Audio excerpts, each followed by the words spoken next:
Hmm. Look at here, we have a data, and our data have different like see, our data have different information. We have a transaction date. Behalf of this transaction date, we have a product ID. We particular behalf of this product ID, we have a name of the brand, and this particular brands comes under this particular products comes under which this particular brand. And we have given retail price as well as their product cost uh, as well as their uh, product cost, customer ID, name, birth date, yearly income, gender, all these information we have in our data. Now we want to analyze some of the important information or some of the insightful information from this data. Suppose we want to see how much sales happened according to their brands. Her brand पे भी आपको मुझे check करना है कि sales कितना हुआ है, ओवरऑल सेल्स कितना है। जैसे आपके पास ओवरऑल टोटल ब्रांड कितने हैं, ओवरऑल कितने प्रोडक्ट ब्रांड है, कोई यूनिक ब्रांड भी होंगे, 10 होगा या 5 होगा, यही ना। हर एक स्टोर कीपर पे 5 या 10 ब्रांड्स होते हैं, इससे ज्यादा तो होगा नहीं, या इससे ज्यादा भी होगा तो एक लिमिटेड अमाउंट ऑफ ब्रांड होगा, ऐसा नहीं ना कि अनलिमिटेड नंबर ऑफ ब्रांड। एक फिक्स नंबर ऑफ ब्रांड होगा, या 10 या 15 या 5 या 2 या 4 या सौ। तो सेम यही यहाँ पे भी वही है कि हमारे पास कुछ इंपॉर्टेंट ब्रांड्स के नेम डेट गिवन है। अब इंपॉर्टेंट इन देखो, जैसे कि आप दिखा दो मैं आपको, देखो ये ब्रांड्स है total overall. Best choice, fast, fourth best, high quality, high top, ये सारे ये सुन। Now we need to find how much sales happened each brands, कितना टोटल सेल्स हुआ है ओवरऑल हर एक ब्रांड में, ताकि मुझे ये पता चल जाएगा कि कौन सा ब्रांड सबसे ज्यादा डिमांड में रहा है और कौन सा ब्रांड लेस डिमांडिंग है। नहीं, एनालिसिस तो यही करनी पड़ेगी ना। सपोज मुझे ये एनालाइजेशन करनी है कि कौन सा ब्रांड सबसे ज्यादा क्या है, इंपॉर्टेंट है, या फिर कौन से मंथ में सबसे ज्यादा सेल हुआ है। जैसे डिफरेंट डिफरेंट पर्सपेक्टिव से मुझे एनालाइजेशन करनी है। पहले एनालाइजेशन करनी है ब्रांड वाइज, फिर मुझे करनी है मंथ वाइज, फिर मुझे करनी है जेंडर वाइज, अलग अलग चेक करनी है। तो कैसे करोगे एनालिसिस? तो क्या हमारे पास कोई फार्मूला अभी तक हमने पढ़ा है जिस पे ये चीज कर सको? बताओ क्या कर सकते हैं। एक तो समीप से हो जाएगा, यदि ब्रांड वाइज करना हो तो एक समीप से कर सकते हैं, बताओ। नहीं, यदि हमें एक चीज बताओ, यदि मैं आपसे क्वेश्चन करूं कि हर एक ब्रांड पे टोटल सेलिंग कितनी हुई, तो ये भी चेक कर लोगे किससे? काउंट टिप से। काउंट टिप से आप इसके क्वांटिटी जितने सेल हुए उनको काउंट कर लेंगे तो भी हो जाएगा, या सम कर लेंगे तो भी हो जाएगा। यस और नो? तो कर तो सकते हैं, बट इंडिविजुअली एक बार में तो एक ही रिपोर्ट बना पाओगे क्या? मोर देन वन रिपोर्ट बना पाओगे? मैं आपसे क्वेश्चन करूंगा एक सिंगल व्यू पे, एक सिंगल इंटरफेस पे, सिंगल व्यू पे हमें brand wise sales find out कर दो, मंथ वाइज फाइंड आउट कर दो, जेंडर वाइज कर दो, रीजन वाइज कर दो, कंट्री, तो ये 5 चीजें एक साथ नहीं हो पाएगी, हर एक अलग अलग सीट पे करनी है। सुनो, सीधे बैठ जाओ ना, सो ही जाओ फिर तो। सर पे रख लो तुम अपने बैग को। क्या तरीका है बैग को रखने का? तुम बैग रखोगे नीचे, रोशनी आ रही थी इधर, तो धूप आ रही है सूरज की। हद है यार, मेंटेलिटी मतलब ठीक हो ना दिमाग से। समझ गए आप मेरी बात को? तो हमें ब्रांड वाइज भी हाँ बेसिकली फाइंड आउट करनी हो, तो इसको करने के लिए we have a better option. We need to use pivot table. सबसे बेटर क्या है यूज करना? Pivot table. In Excel we have advance feature that is called pivot table, that have ability to analyse more than one information at a time. एक साथ more than one information का analysation कर सकते हो। But देखो ध्यान से सुनना, सबसे पहले क्या है कि हमारे पास जो डेटा है वो कंप्लीट डेटा है, वो ऐसा नहीं कि ब्रांड वाइज सिर्फ है या सिर्फ ये है। हमारे पास पूरी डेटा है। नहीं देखो, ये पूरे में से ब्रांड अलग अलग है। तो सबसे पहले क्या आपको करना पड़ेगा कि इस पूरे कॉलम में यूनिक ब्रांड कितने हैं वो फाइंड आउट करनी पड़ेगी, कि कितने तरह के यूनिक कैटेगराइज ब्रांड है, 10 हैं या 5 हैं या 4, तब तो उसके भी यहाँ पे सेल्स होगा। ये सुन लो, क्योंकि अभी तो जो डेटा देख रहे हो कंप्लीट डेटा है, इसमें से तो फाइंड आउट नहीं हो पाएगा। तो इस तरह के प्रोस्पेक्टिव्स को फुलफिल करने के लिए we need to use a pivot table. We have a option that one is the pivot table. But देखो अभी जो है एक सिंगल शीट पे एनालाइजेशन करनी है, अभी जितने भी इंफॉर्मेशन हैं वो सारी सिंगल शीट पे अवेलेबल है, यस और नो? तो जब सारी इंफॉर्मेशन एक सिंगल शीट पे हो तब हम क्या यूज करते हैं? Pivot table. यदि सारी इंफॉर्मेशन डिफरेंट डिफरेंट शीट पे होती तब क्या यूज करते हैं? Power pivot table. वो दोनों मैं आपको एनालाइज करके समझाता हूँ, पहले इसको देखते हैं। क्योंकि देखो सारी इंफॉर्मेशन यहाँ पे अवेलेबल है, देख लो, है ना।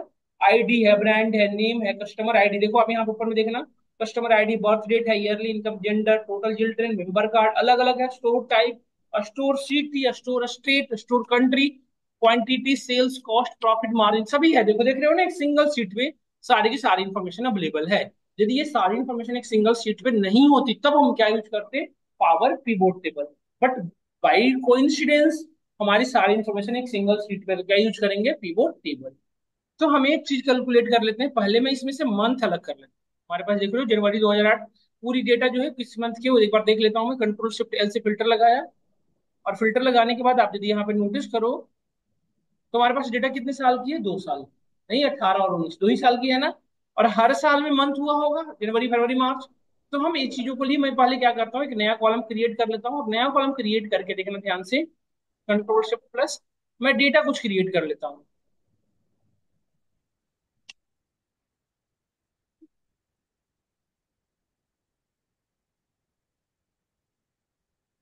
मैं एक कॉलम ऐड कर लेता हूँ, जस्ट सी, एक कॉलम और ऐड कर लेता हूँ। दो मुझे मैं ना एक्चुअली यहाँ पे मैं ईयर कैलकुलेट कर लेता हूँ, क्योंकि ये तो कंप्लीट डेट है ना, तो हम ईयर कैलकुलेट कर लेते हैं। ईयर कैसे कैलकुलेट करेंगे बताओ? हमारे पास कंप्लीट डेट है, इसमें से ईयर अलग करना है, कैसे करोगे? कौन सा फॉर्मूला यूज करोगे? हैं? कौन सा फॉर्मूला यूज करोगे? हाँ, डेटेड भी यूज कर सकते हो, या सिंपल ईयर भी तो लगा सकते हो। क्या बताओ? मैं माइनस थोड़ी करनी है, टैक्स। सिर्फ ये अलग मंथ करनी है। इसमें से सिर्फ ईयर करनी है, तो ईयर लगा दो, देखो ईयर अलग हो गया। नहीं, इसमें तो सिर्फ ईयर अलग करना था ना, तो फिर इतनी कोई परेशानी की बात थी? सिर्फ ईयर अलग करना था। देखो ईयर अलग हो गया, पूरे में हो गया ना अलग। अब मुझे मंथ अलग करने, मंथ का नेम, तो हमने मंथ अलग कर ली, मंथ। अब मंथ हमें चाहिए था किसमें? टेक्स्ट में, जनवरी फरवरी मार्च। तो क्या यूज करोगे बताओ? हाँ, text formula. We need to write here text. कैसे पढ़ रहे हो जब इतनी भी चीजें पता नहीं है, हैं? केवल नाम कर रहे हो कि पढ़ रहे हैं? क्या फायदा से पढ़ने और। एम एम, वेरी गुड बेटा। यहाँ पे बंद करिए, देखिए मंथ आ गया हमारे पास, देखिए आ गया ना, डन। अब देखो ये जो इन्फॉर्मेशन हमने फाइंड कर लिया, और क्या क्या एक्सट्रैक्ट कर सकते हो देख लेता हूँ मैं, जस्ट एक बार लुक एट हियर। ओवरऑल ठीक है बाकी डेटा। अभी हमने मंथ में से ये दो चीज इन्फॉर्मेशन नहीं थी, तो हमने दो अलग अलग कर लिया। नाउ पिवट टेबल बनाते कैसे, ध्यान से देखना। पूरी डेटा को हमने कंट्रोल से सेलेक्ट कर लो, go on insert, we have option pivot table. देखो पिवोट चार्ट और पिवोट टेबल दिख रहा है ना आपको? तो पिवोट चार्ट में हम चार्ट एनालाइज करते हैं, पिवोट टेबल में हम क्या बनाएंगे, टेबल। दोनों बना के दिखा देता हूँ आपको, देखो। सिंपल यहाँ पर टेबल, पिवोट टेबल पे क्लिक करो, ये कह रहा है कहाँ पे बनाना है, एग्जिस्टिंग वर्कशीट पे या न्यू पे? हमेशा न्यू पे करना, क्योंकि वो सुबह मॉडिफाई कर देगा अदरवाइज। न्यू पे हमने किया, ओके किया। वेट करिए, देखिए बन गया ना पीवोट टेबल। यहाँ पे देखो पीवोट टेबल बन गया, यहाँ पे देखो पीवोट टेबल लिखा हुआ आ रहा है। और ये सारे कॉलम के नेम दिख रहे हैं, दिख रहे हैं हम सभी को। मैं थोड़ा सा डिस्प्ले फुल कर लेता हूँ ताकि आपको बिल्कुल बेटर वे में दिखे। ठीक है, देखो इस कॉल ऊपर के डिलीट कर लो, क्योंकि ये बिल्कुल हेडर पे दिखना चाहिए था। परफेक्ट। अब ध्यान से समझना, देखना, देखो ये हमारे पास कॉलम्स के नेम है। ये क्या है, कॉलम नेम है, देख रहे हो ना? और these are the filter. Filter में क्या करते थे हम, अपने डेटा को एक फिल्टराइजेशन करते थे, जैसे जेंडर के बिहाफ पे फिल्टर करना हो, तो जेंडर में क्या हो जाएगा, मेल और फीमेल के बिहाफ पे। कॉलम्स में समझ रहे हो कि जिस पर्टिकुलर कॉलम को यहाँ से कॉलम में डालोगे, वो क्या क्रिएट हो जाएगा, कॉलम। जिसको रो में डालेंगे वो क्या क्रिएट होगा, रो। और वैल्यूज में किसको डालोगे बताओ? वैल्यूज में उसी कॉलम को डाल सकते हो जिसपे एग्रीगेशन पॉसिबल है। तो एग्रीगेशन मतलब क्या क्या हो सकता है बताओ? सम, मैक्स, मीन, काउंट और एवरेज। जिसपे 5 फंक्शनलिटीज परफॉर्म कर सको, उसी कॉलम को किसमें डालोगे, वैल्यूज में। अब मुझे बताओ, क्या मेंबर कार्ड जो कॉलम है, क्या उसके उसमें समेशन कर सकते हैं? उसमें एवरेज कर सकते हैं? नहीं। तो क्या हम जेंडर में कर सकते हैं? नहीं कर सकते हैं। तो कर किस में सकते हैं, सेल्स में। ये सारी इंफॉर्मेशन है जिसमें हम कर सकते हैं। तो उसी को यहाँ पे पास करोगे जिसपे ये 5 फंक्शन परफॉर्म, मतलब परफॉर्म हो सके। ठीक है, तो भी ध्यान से देखना, मुझे करना था देखो, मुझे ईयर वाइज सेल्स चेक करना था। तो हमने ईयर को यदि मैं कॉलम में डालूंगा, देखना ध्यान से, ईयर को यहाँ से ड्रैग एंड ड्रॉप। देखो ईयर क्या बन गया, कॉलम बन गया। और यदि इसी ईयर को मैं यहाँ से बाहर कर दूं, ऐसे बाहर हो गया। यदि इस ईयर को मैं रो में डालता तो क्या बन जाता, रो बन गया। देखो ये रो बना हुआ है ना भाई, रो 18 19। अभी पहले, इसके पहले क्या बना हुआ था, कॉलम। देखो यदि मैं यहाँ पे हटा के इसको यदि मैं कॉलम में रखूं, देखो ये क्या बन गया, कॉलम बन गया। देखो ये सो रो। तो हम फिलहाल इसे रो में रखते हैं, क्योंकि रो में ज्यादा बेटर रहता है, दिख रहा है रो में। और हमें चेक करना क्या था, टोटल सेल्स कितना हुआ है। तो हमारे पास सेल्स रिवेन्यू ये रहा, और सेल्स रिवेन्यू को मैं किस में डालूंगा बताओ, वैल्यूज में। तो देखो दिखा रहा है 2018 में कितना सेल्स हुआ है, 17,000 इतना। और इसमें कितना हुआ, इतना। नहीं, डन। अब देखो ये तो बता तो रहा है कि 18 19 में इतना हुआ है, बट इसमें भी मैं चेक करना चाहता हूँ कि इस पर्टिकुलर में, सपोज करो इस पर्टिकुलर ईयर में मंथ वाइज चेक करना होगा कि हर मंथ में सेल्स कितना हुआ, according to each month. Then क्या करेंगे, देखो रो के अभी कॉलम के अंदर अगेन रो ऐड कर सकते हो। देखो तो ये क्या हो जाएगा, यहाँ पे देख रहे हो रो, ईयर वाइज कॉलम बता रहा है, ईयर के अकॉर्डिंग मंथ वाइज बता रहा है, तो ये थोड़ा सा बेटर नहीं दिख रहा है, तो इसको क्या कॉलम में रखने पे ठीक रहेगा? क्या ये दिख रहा है बेटर? नो, कुछ खास अच्छा नहीं है। नहीं ना, 2018 के जनवरी में इतना, फरवरी में इतना, मार्च में अपनी इतना, स्टिल कोई बेटर नहीं लग रहा है, तो इसको वापस करते हैं, हटा, यहाँ से इसको हटा दिया हमने। ब्रांड वाइज डाल देता हूँ मैं, यहाँ पे ब्रांड वाइज दिख रहा है हमें डेटा, अब थोड़ा ठीक है। 2018 में बेस्ट चॉइस का इतना हुआ था, फास्ट का इतना हुआ था, मैंने इसका बंद कर दिया, थोड़ी 50 लास्ट है। क्या?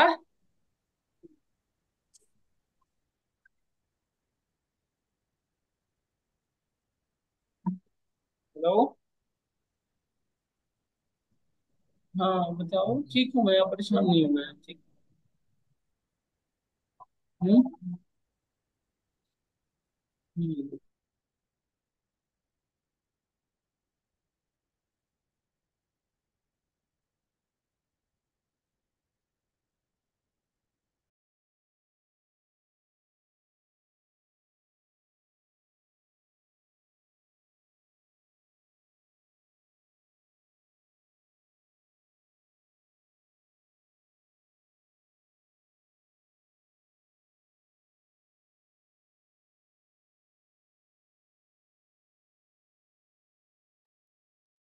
देखो आप मुझे यहाँ पे देखना, तो आप देखो एक सिंगल क्लिक पे देखो कितना इजी तरीके से कर पा रहे हैं ना ये सॉल्व, बताओ। चलो ये हमने ब्रांड वाइज भी यहाँ से हटा दिया। अब मैं जेंडर वाइज को रखता हूँ, तो मुझे जेंडर वाइज यदि देखनी हो तो हमने क्या किया, आराम से यहाँ से जो जेंडर कॉलम था, देखो ये जेंडर है ना, इसको कॉलम में डाल दिए, तो ये बता रहा है 2018 में मेल से इतने रुपए की सेल्स हुई है, फीमेल ने इतने रुपए की सेलिंग की है, नहीं मतलब परचेजिंग की है, ये और नो। स्टिल सबको भी हम अलग रखते हैं अब से। अब देखो दूसरी टेबल मुझे जनरेट करनी है, एक टेबल तो बन गई है ना, अब दूसरी जनरेट करनी है, तो अगेन इसे कॉपी कर लो, कंट्रोल सी कॉपी कर, कंट्रोल से पहले टेबल को सिलेक्ट किया, कंट्रोल सी से कॉपी कर लिया, ठीक है। अच्छा एक चीज और, कुछ चीजें और कर लेते हैं पहले, देखो इसमें कॉलम का नेम क्या लिखा हुआ है, सम ऑफ सेल्स रिवेन्यू, यहाँ पे मैं टोटल सेल्स चेक कर चेंज करना है, तो कैसे करोगे, या आपने डेसिमल के बाद यहाँ पे देखो क्या दिखी है, 2 डिजिट्स है, मैं चाहता हूँ कि डेसिमल के बाद 1 डिजिट हो, या डेसिमल के बाद डिजिट हो ही ना, suppose there is a scenario, तो क्या करोगे, यहाँ पे वी हैव ऑप्शन, देखो वैल्यू फील्ड सेटिंग दिख रही है आपको, इसमें जाओ, और इसमें देखो एक तो हम सम की, आपको यदि एवरेज करना हो, मैक्स करना हो, मीन करना हो, वट एवर यू वांट वो परफॉर्म कर सकते हो, और यहाँ से कॉलम का नेम चेंज कर सकते हो, हमने किया टोटल सेल्स, ठीक है। सेकेंड थिंग्स, यदि इसकी नंबर फॉर्मेटिंग करना चाहते हो तो यहाँ से नंबर फॉर्मेट कर लो आप, देखो जिसमें भी चेंज करना चाहते हो, नंबर में डेसिमल के बाद 2 डिजिट है, मैं चाहता हूँ कि नहीं डेसिमल के बाद 1 डिजिट हो, 100 के बाद सेपरेटर हो, तो ये हमने कर दिया, ओके किया, देखिए डेसिमल के बाद ओनली 2 डिजिट दिखेगा यहाँ पे, देखिए ओनली 1 डिजिट दिख रहा है ना डेसिमल के बाद, डन। ये तो हमें मंथ वाइज सेल हमने फाइंड आउट कर लिया, अगेन कंट्रोल सी, कंट्रोल भी, दूसरा टेबल मुझे बनाना है, तो हमने दूसरा टेबल हमने बना लिया, और इस टेबल में से ये डेटा हटा देता हूँ, ये सबको हटा दिया, खाली हो गया टेबल। अब हमें जैसा अपने नीड के अकॉर्डिंग बनाना होगा बना लेंगे, अब हमें ब्रांड वाइज चेक करना है, ब्रांड वाइज कितना सेल्स हुआ है, तुम्हारा ये ब्रांड रहा, कहाँ गया, प्रोडक्ट ब्रांड को हमने रो में रखा है, देखो ये ब्रांड वाइज आ गई डेटा, और ब्रांड के अकॉर्डिंग मुझे टोटल सेल्स देखना था कि कितनी सेल्स हुई है, तो अगेन हम क्या करेंगे, सेल्स रिवेन्यू को किस में रखेंगे बताओ, वैल्यूज में या कॉलम में, वैल्यूज में। ये तो हो गया क्या, sum of sales revenue, sales, total sale भी चेक करना है और एवरेज सेल भी चेक करना है, तो क्या करोगे, अगेन सेल्स को यहाँ पे डाल दिया हमने, यहाँ पे देखो दो चीज दो बार कैलकुलेट हुआ है, एक को टोटल सेल, एक को एवरेज सेल, तो हम क्या करेंगे, देखो ध्यान से, एक को दूसरे को हमने एडिट किया, वैल्यू फील्ड सेटिंग, और यहाँ से जाके सम की जगह पे मैं क्या करूंगा, इसका एवरेज, समझ गए, और ओके करो, देखो ये बता रहा है एवरेज, बता रहा है ना एवरेज, और मैं इसको डेसिमल के बाद मैं चाहता हूँ 2 डिजिट पे बनने काम करे, तो हमने अगेन वैल्यू फील्ड सेटिंग में गए और इस पे कर दिए एवरेज सेल्स चेक कर, इसको नेम कॉलम को चेंज कर दिया हमने एवरेज सेल्स, और यहाँ पे हमें क्या करना है, नंबर फॉर्मेट, क्योंकि डेसिमल के बाद मैं चाहता हूँ 2 डिजिट्स पे तक काम कर सकूं, तो यहाँ पे फिक्स कर दिया 2 डिजिट्स, यदि नहीं एक भी डिजिट नहीं चाहिए होता तो क्या करते आप, जीरो, या यहाँ पे मैन्युअली वन लिख दो, जो चाहिए आपको अपने नीड के अकॉर्डिंग, ओके करो, देखो परफेक्ट, यस और नो। तो ये हमें ब्रांड वाइज हमने फाइंड कर लिया, कुछ चीजें और भी करके देखते हैं, टोटल सेल्स, तो ये ब्रांड वाइज बता रहा है उसका एवरेज सेल। अब मैं कुछ और भी इंफॉर्मेशन करता हूँ, जैसे कि मुझे स्टोर वाइज मतलब कंट्री वाइज स्टोर टाइप भी यहाँ पे सेल चेक करना हो, जैसे कंट्री का देखो, अगेन मैं दूसरा टेबल बना रहा हूँ, यहाँ पे सेलेक्ट किया, कंट्रोल भी, दूसरा टेबल यहाँ पे बना दिया, देखो दूसरा टेबल बना लिया हमने, इसको यहाँ से हटा दिया, सारे कॉलम को यहाँ से ड्रैग एंड ड्रॉप कर तो बाहर हो गए। अब मुझे क्या करना था, सो सुनो, कंट्री वाइज मुझे चेक करना था कि कंट्री वाइज मेरी सेल कितनी हुई है। कहाँ गया कंट्री, स्टोर कंट्री रहा, इसका स्टोर कंट्री को मैंने रो में रखा। ये चार कंट्री हमारे पास है, हर कंट्री में अलग अलग तरह का स्टोर टाइप होंगे, जैसे बिग मार्ट, स्मॉल होता है ना, tier one, tier two, tier three, three tier के होते हैं ना, तो उसी तरह के इनका लेबलिंग चेक करना है। तो देखो स्टोर कंट्री के भी यहाँ पे हमने स्टोर टाइप को कहाँ डाला, कंट्री में, तो देखो हमारे पास कितने तरह का स्टोर है, इतने तरह के। बट हमें लगता है कि इसको इसमें रखना चाहिए और इसको यहाँ रखना चाहिए। आई थिंक ये बड़ी बेटर है, नहीं?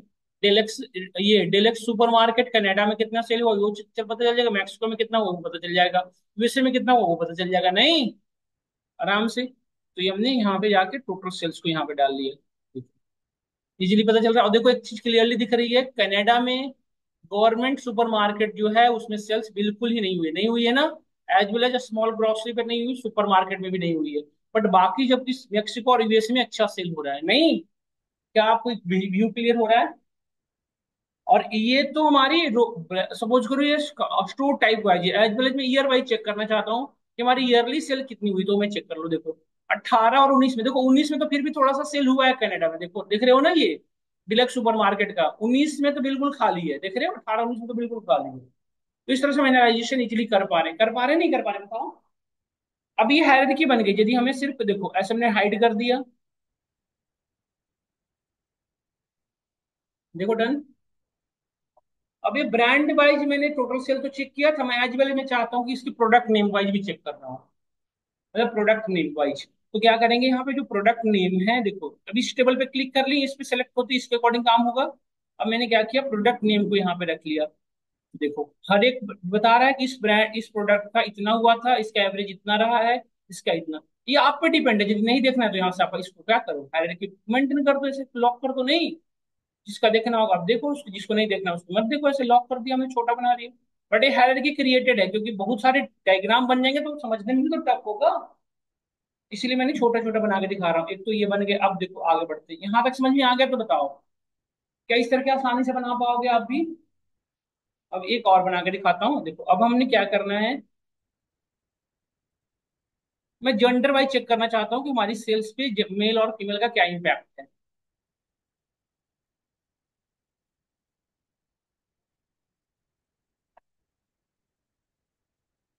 देखो बिल्कुल टेबल ब्लैंक हो गया। अब आपको जेंडर वाइज चेक करना हो सपोज, और मेंबर कार्ड वाइज, कि यदि कोई मेल है उसके पास मेंबर कार्ड कैसा है उसके भी यहाँ पे चेक करना। तो हमने मेंबर कार्ड को रो में रख लिया, ठीक है, तो ये चार तरह के मेंबर कार्ड हैं, देखो ब्राउन, गोल्डन, नॉर्मल और सिल्वर, ठीक है। और इसके भी यहाँ पे मैं जेंडर को एक्सेस करता हूँ, ये रहा हमारा जेंडर।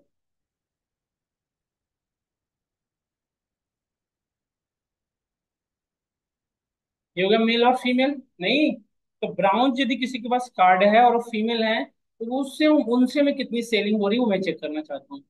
तो क्या करेंगे, सेल्स रेवेन्यू को हम यहाँ पे डाल देंगे, ठीक है। देखो पता चल गया है? तो सबसे ज्यादा जिनके पास ब्राउन कार्ड है वही परचेजिंग कर रहे हैं, सिल्वर और गोल्डन वाले तो परचेजिंग कर ही ना रहे हैं, यस और नो? यही क्लियर हो रहा है ना, डेटा जैसा हमारा एनालाइजेशन उसके अकॉर्डिंग तो यही हो रहा है कि यही लोग ज्यादा परचेजिंग कर रहे हैं, गोल्डन वाले तो परचेजिंग ना कर रहे हैं, यस और नो? यही क्लियरेंस हो रहा है हमारा। अब मैं यदि ये चेक करना हो कि which one is the most demanding product, कौन सा प्रोडक्ट है जो सबसे डिमांड में रहा है, तो कैसे चेक करोगे बताओ? तो ब्रांड वाइज यदि मैं क्वांटिटी का सम कर दूं तो पता चल जाएगा ना कि ये ब्रांड इतनी क्वांटिटी सेल हुई है, तो वो सबसे ज्यादा डिमांडिंग में रही है, ये सब नो। तो अब क्या करना पड़ेगा, देखो अगेन एक टेबल बनाता हूँ जिसमें मैं ये चेक करना चाहता हूँ कि which which product is most demanding. तो यहाँ से हमने हटा लिया, यहाँ पे देखिए हमने क्या किया, ब्रांड को यहाँ पे रो में रख लिया, ब्रांड को रो में रख लिया, एज वेल एज ध्यान से देखना क्वांटिटी जो थी उसको कहाँ रखना पड़ेगा, बताओ मुझे आप सब लोग? क्वांटिटी को कहाँ रखेंगे, सम में, देखो क्लियर पता चल रहा है, बेस्ट वाइज सबसे ज्यादा डिमांडिंग में रहा है। और ईयर यदि ईयरली पूछ लो तो कैसे करोगे, अब ईयर को कहाँ पे पास कर दोगे, रोज में रख लो, नहीं? ईयर में रो को रख लो, पता चल जाएगा कि कौन सा किस भी पे वर्क किया है। देखो देखो देखो, 18 में इतना, 19 में इतना हुआ है, इसका देखो इतना हो रहा है ना, सबको क्लियर दिख रहा है। मतलब बेस्ट चॉइस सबसे ज्यादा किसमें सेल हुआ है? 19 में। 2018 से ज्यादा किसमें हुआ है? 19। यस और नो बताओ।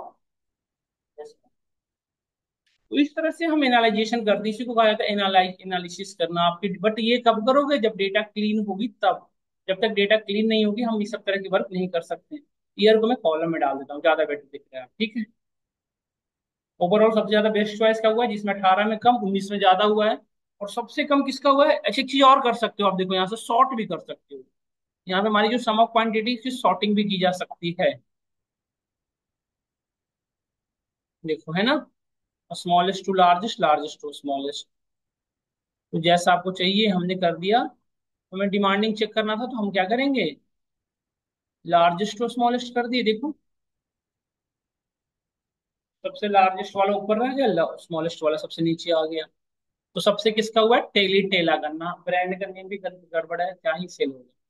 नहीं, देखो। तो ये क्लियर हुआ हमें सबको कि एनालाइजेशन कैसे करते हैं। अब एक चीज और बताऊं मैं आपको। इस पे हमें करना होता है कभी कभी क्या, हमें कभी कभी नीड होती है, जैसे ये सब तुमने कर लिया। अब हमें करना होता है प्रॉफिट मार्जिन देखना है कि हर एक ब्रांड में प्रॉफिट मार्जिन कितना हो रहा है। अच्छा, और फिल्टराइजेशन नहीं समझाया ना मैंने आपको? फिल्टराइजेशन तो नहीं बताया ना। देखो फिल्टराइजेशन कैसे करते हैं।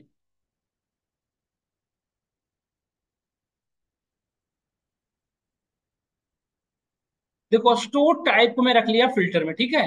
कौन से? पहले कॉलम की बात कर रहा हूं मैं, देखो। तो अभी जो डेटा दिखा रहा है आपको यहाँ पे देखना।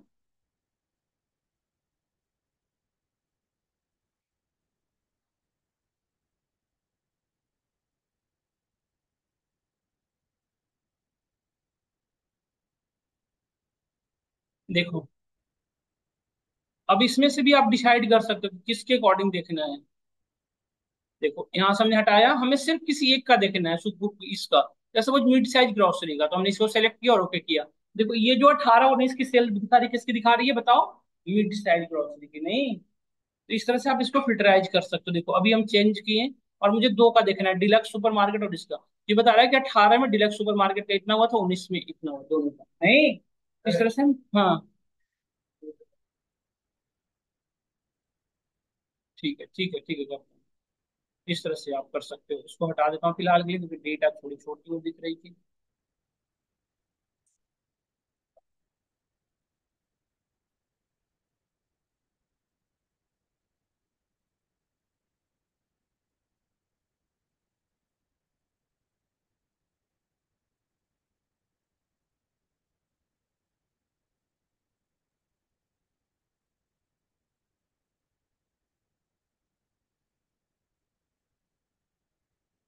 अब देखो मैं, ये तो हमने बना लिया, अब मैं आपको स्लाइसर समझाता हूँ। फिल्टराइजेशन का यूज समझ में आया, अब स्लाइसर समझाता हूँ आपको। ये जो फिल्टराइजेशन यहाँ पे न देके मैं क्या यूज करता हूँ, स्लाइसर के थ्रू। स्लाइसर भी एक तरह का फिल्टराइजेशन ही है, जो एक लिमिटेड अमाउंट ऑफ डेटा पे फिल्टराइज करता है। मतलब आपके एक सर्टेन क्राइटेरिया के हिसाब पे आपके डेटा को क्या करता है? फिल्टराइज करता है। तो स्लाइसर देखो कैसे क्रिएट करते हैं, ध्यान से देखना। इंसर्ट में जाओ। देखो यहाँ दिख रहा है स्लाइसर, दो तरह के स्लाइसर, स्लाइसर और timeline slicer. Slicer normal data पे करते हो, कैटेगरिकल डेटा पे, जैसे कि जेंडर कैटेगरिकल है, और स्टोर टाइप कैटेगरिकल है, नहीं कंट्री कैटेगरिकल डेटा है। सेल्स कैसी डेटा है? कंटिन्यूअस। क्योंकि सेल्स के अंदर सेपरेट कैटेगरी नहीं हो सकता है ना, सेल्स की वैल्यू कुछ भी हो सकती है। बट ऐसा तो नहीं होगा कि कैटेगरी अनलिमिटेड अमाउंट हो सकती, नहीं हो सकती ना, कुछ तो फिक्स होगा। तो या जेंडर मेल फीमेल, या दो चार कैटेगरी जेंडर होंगे, इससे ज्यादा तो नहीं हो सकता। तो यही है कि जिसमें फिक्स कैटेगरी हो उसी को भी आप। और टाइमलाइन स्लाइसर यूज कब करोगे? जब if you work with a normal date, if you work with a date time data, जब आपको डेट और टाइम भी यहाँ पे स्लाइसर क्रिएट करनी है, then we can use which one? Timeline slicer. तो दोनों में बना के दिखा देता हूँ, ठीक है। देखो हमने स्लाइसर क्रिएट किया। पहले तो किसी पे क्लिक कर लेना, मतलब किसी पर्टिकुलर पे क्लिक कर लो, किसी पे तो हमने क्लिक किया, अब मैं स्लाइसर पे क्लिक करूंगा। मतलब किसी टेबल पे क्लिक करके तब स्लाइसर बनाया जाता है, ऐसा नहीं। देखो स्लाइसर किस पे बनाना है वो देख लो। अब सपोज दैट मैंने क्या किया, मेंबर कार्ड में बना लिया, मेंबर कार्ड में। तो देखो एक स्लाइसर बनता हुआ दिख रहा है, ये स्लाइसर, देखो इसी को कहते हैं स्लाइसर। इस स्लाइसर को मैं यहाँ पे सेपरेट कर देता हूँ। या जहां चाहो आप रख सकते हो, यहाँ यहाँ रख लेता हूँ मैं फिलहाल। देखो इसको छोटा कर लो अपने नीड अकॉर्डिंग। एक स्लाइसर बन गया। एक ये स्लाइसर, एक और स्लाइसर बना देता हूँ मैं, ताकि आप देख पाओ। कहीं भी रख सकते हो, ये आपकी मर्जी है, कहीं भी रखा जा सकता है।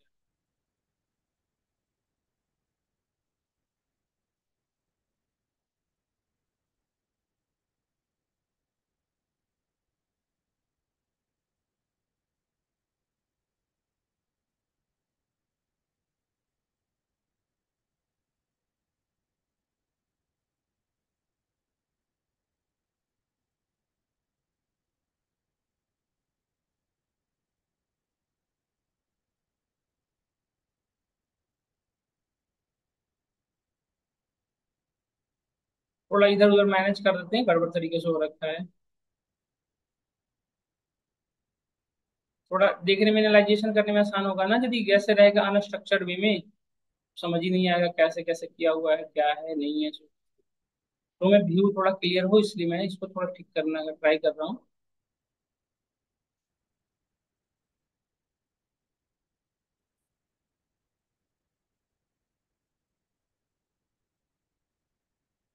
ठीक है। तो एक हमने स्लाइसर बना लिया, अब दूसरा स्लाइसर क्रिएट करते हैं। एक स्लाइसर हमने बना लिया, अब we need to create another slicer. तो अगेन गो ऑन, किसी पे भी क्लिक कर लो और इंसर्ट पे क्लिक करो।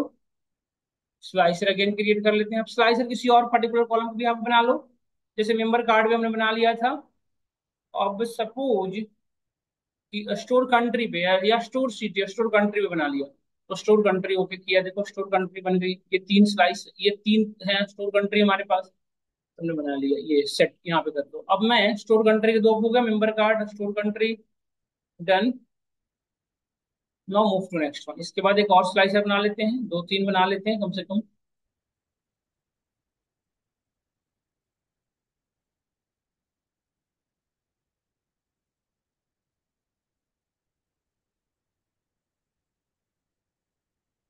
जेंडर के भी आप, हमने दो स्लाइसर बना लिए। ये तीन स्लाइसर हो गए। अभी एक स्लाइसर बनाता हूँ किस वाइज, एक स्लाइसर बना लेता हूँ मैं टाइम वाइज। टाइम के भी यहाँ पे कैसे वर्क करेगा हमारा स्लाइसर, टाइम वाइज।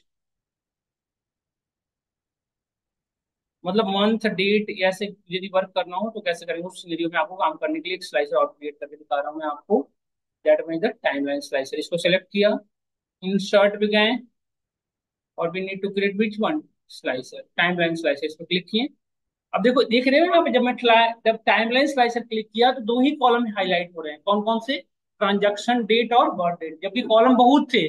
जब आप नॉर्मल वाले स्लाइसर पर क्लिक कर रहे थे तो कितने सारे ऑप्शन दिख रहे थे, और जब आप टाइमलाइन स्लाइसर पर क्लिक किए तो देखो वही कॉलम हाईलाइट हो रहा है जिसमें कैसी डेटा है, डेट एंड टाइम। तो आप जिस पे बनाना चाहो, सपोज करो मैं एक बार बर्थ डेट पे बना देता हूँ या फिर ट्रांजेक्शन डेट पे, ठीक है। देखो ये स्लाइसर देखो कैसा है, मंथ वाइज भी चेक कर सकते हो, डेट वाइज भी कर सकते हो, आप पे डिपेंड है। देखो यहाँ पे ये मंथ वाइज है, आपको चाहिए ईयर वाइज तो ईयर वाइज कर लो, आपको डे वाइज चाहिए तो डे वाइज कर लो, आपको क्वार्टरली चाहिए तो क्वार्टरली कर लो, जैसे चाहिए आपको वो आप चेंज कर सकते हो। समझ गए या नहीं समझ गए। तो एक दो स्लाइसर ये बना लिया, एक और ट्रांजेक्शन बना, तो बस ये। अब देखो ये सारे स्लाइसर आपस में कनेक्टेड अभी नहीं है। देखो जैसे हमने इस पे क्लिक किया तो एक पे हाई, एक पे तो एक्शन हो रहा है, सिर्फ इसमें एक्शन हो रहा है, बाकी किसी में नहीं हो रहा, नहीं हो रहा है ना, देखो। तो अब क्या करते हैं, सारे स्लाइसर को एक दूसरे से कनेक्टेड करने के लिए क्या करते हैं, राइट क्लिक, और एक ऑप्शन है यहाँ पे रिपोर्ट्स का, देखो रिपोर्ट्स का दिख रहा है कहीं पे, रिपोर्ट कनेक्शन। रिपोर्ट कनेक्शन में जाकर सारे को चेक इन कर लो कि सारे से कनेक्टेड, मतलब ये जो स्लाइसर हो गया वो सभी से क्या हो गया, कनेक्टेड हो गया। तो अब देखो यदि मैं ब्राउन पे काट, तो अभी पूरी डेटा किसकी दिखा रहे हैं, देखो ब्राउन पे सभी डेटा में मूवमेंट तो दिख रहा है आपको होते हुए। ये अब स्टोर कंट्री को भी वही कर लो, सारे से कनेक्ट करा दो, report connection, check in, check in, check in, सभी चेक हो गए। ओके, देखो ये हो गया। अब एक सिंगल क्लिक पे आपकी डेटा फिल्टर होगी, देखो इसको भी क्लिक करो, राइट क्लिक, रिपोर्ट कनेक्शन,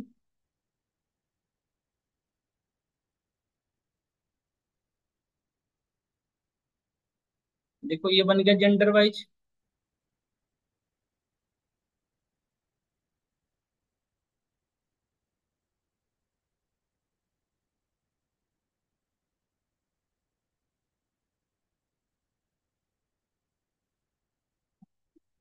अब देखो सभी को ऐसे ही कनेक्ट कर लो आप लोग, सभी कर, यदि घर पे करना हो तो घर पे कर लेना, लेकिन सबको कर लेना ये काम।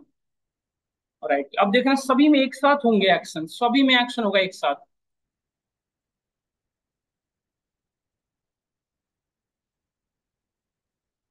देखो ऐसे हमने क्या किया कि सिर्फ देखो यहाँ पे फिल्टर हो रखा है, तो ऑलरेडी फिल्टर करने के लिए यहाँ पे क्लिक करोगे, फिल्टर आउट कहते हैं उसको, फिल्टर आउट कर दिया। अब सपोज करो हमने ब्राउन्ज कार्ड के भी यहाँ पे देखा कि ब्राउन्ज कार्ड जिनके पास हो कितनी सर सेलिंग करते हैं, तो ये देखो ये ब्राउन्ज कार्ड वाले सेल्स है। ब्राउन्ज कार्ड के भी यहाँ पे जैसे हमने सभी को पहले तो अनफिल्टर कर लिया, इसको हटा दो। तो हमने ब्राउन्ज कार्ड को सेलेक्ट किया, तो ये डेटा ब्राउन्ज कार्ड के भी यहाँ पे दिखा रही है। अब मैं किसी स्पेसिफिक कंट्री की बात कर रहा हूँ। ब्राउन्ज कार्ड जहां कनाडा वाले पर्सन के पास है उनकी सेलिंग क्या है, तो कनाडा की पूरी डेटा दिखा रही है, कनाडा में इतनी सेलिंग हुई है जिनके पास ब्राउन्स कार्ड है, और उसमें भी फीमेल वाले जो हैं वो, तो फीमेल पे ही है। और उसमें भी हमने फिक्स कर दिया किसका, 18 का डेटा, देख रहे हो, मतलब 18 में सेल हुई ही नहीं है। देख रहे हो, मतलब जिनके पास ब्राउन कार्ड है और कनाडा सिटी, कनाडा कंट्री में रहने वाले लोग हैं, और फीमेल जो हैं उन्होंने कोई परचेजिंग की ही नहीं है, यही एनालाइजेशन हो रहा है ना। चलो मेल पे देखते हैं। मेल भी वही हाल है, 19 का सिस्टम, 19 में देखो ठीक है, 19 में ओवरऑल सेल हुई है हमारी, 18 में तो बिल्कुल सेल ही नहीं हुई कनाडा में। कनाडा को छोड़ा, चलो आगे बढ़ते हैं। जैसे गोल्डन जिनके पास है उसका देखो, गोल्डन वाले को थोड़ा ऐसे हो रहा है, मैक्सिको का देखो ज्यादा है, यूएसए में ज्यादा है। यूएसए में 18 में हुआ है, सेल हुआ है। जबकि मैक्सिको में भी हुआ है, देखो मैक्सिको में भी नहीं हुआ, यूएसए में हुआ है। मतलब 2018 में हमारी मार्केट कहाँ पे सिर्फ चल रही थी, यूएसए में। बाकी जगहों पे कनाडा और मैक्सिको में हमारी सेल नहीं हो रही, यस और नो। समझ में आया नहीं आया सबको, क्या सिंगल क्लिक पे विजुअलाइजेशन हो रही है डेटा की। अब जैसे ये मंथ वाइज तो था ही, अब मैं क्या किया कि नहीं, अब मंथ वाइज भी मुझे चेक करना हो, तो अभी 18 हाईलाइटेड है, 18 के बाद में जैसे 18 की जनवरी में मुझे देखना हो, देखो 18 की जनवरी का बाद बता रहे हैं, सिर्फ फरवरी का देखना हो तो फरवरी की सेलिंग दिखा रही है, ये मार्च की दिखा रही है, ये दिख रहे हो ना, ये जुलाई, इस तरह से। देखो क्या मैं यहाँ तक क्लियर है, और फिल्टर आउट करने के लिए देखो फिल्टर आउट हो रहा है, पूरी डेटा फिल्टर आउट, देखो फिल्टर आउट हो गई, मतलब नॉर्मल डेटा ओवरऑल दिखाने लग गई, देख रहे हैं ना। तो इस तरह से आप एनालाइजेशन करते हो, तो ये तो टेबल के एनालाइजेशन हुआ। तो यदि चार्ट फॉर्म एनालाइजेशन करनी हो तो कैसे करेंगे, चार्ट के फॉर्म एनालाइजेशन करनी हो तो। अच्छा चीज, और इसको अच्छे से भी बनाया जा सकता है, और भी चीजें इस पे की जा सकती है।